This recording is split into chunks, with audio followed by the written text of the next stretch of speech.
What I do when I paint comes from my heart, or maybe it's coming from my soul, but it's definitely completely intuitive.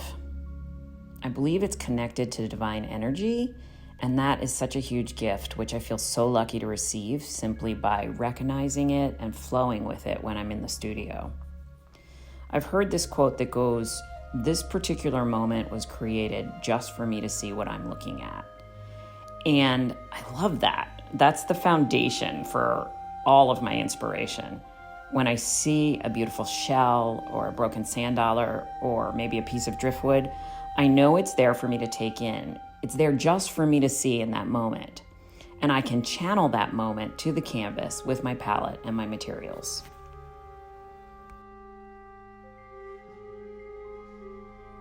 I very frequently paint on a table with a 60 by 60 inch piece of artwork sort of almost at my waist level, so that I cannot see the composition that I'm accomplishing as I make my moves and my marks. Because if I start seeing a composition, then I'll start thinking about a composition, and then the work loses that intuitive feel.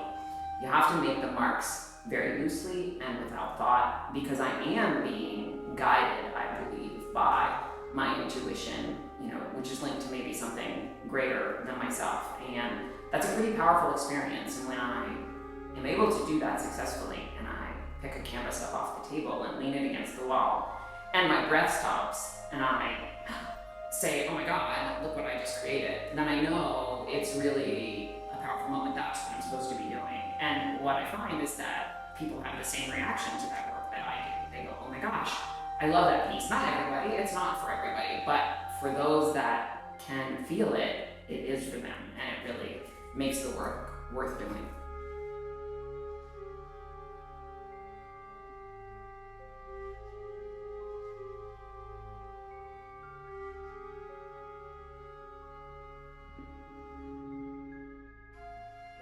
I want to reflect in my work, when I can put really like a stroke of paint on a canvas, and it's so simple, and yet it's so profound to me that stroke of paint can have so much meaning, and it can be inspired by something that I saw or something that I heard, and it feels like love, and the painting resonates so much, and yet it's just a stroke of paint on a piece of canvas.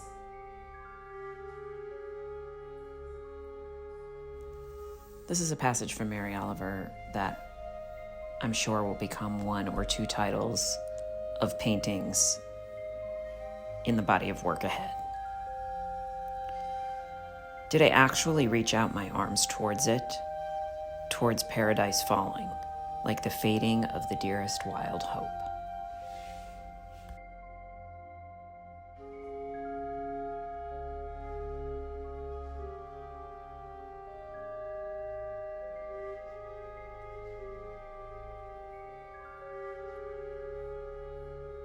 Fear defeated me, but not in faith and not in madness. It's from a Mary Oliver poem. It's just a phrase. It's not even a phrase she might have had as a standalone, but I saw it and it was meaningful to me, so I pulled it out. I wrote it in the book, and I've named a painting after it. Here's another one, so good. I haven't named a painting after this yet, but it's so good. Earth and heaven are both still watching. It's so great to me. You're probably laughing at me because you think it's silly, but it's just, the phrases the words have energy. The phrases have energy to me. And so I can feel that in the painting, and the words become the same.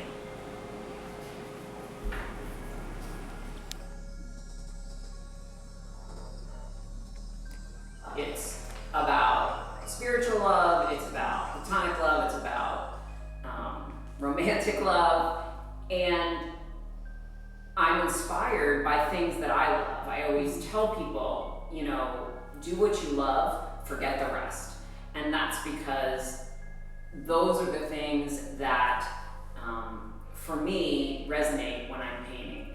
I want to walk on the beach and find a beautiful shell and notice things about it and be able to bring that into the studio, channel that onto the surface of the canvas,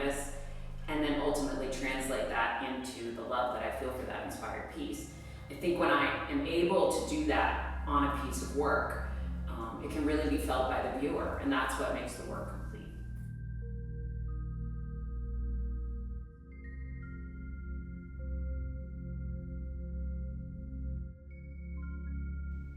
And while I waited, have I not leaned close to see everything?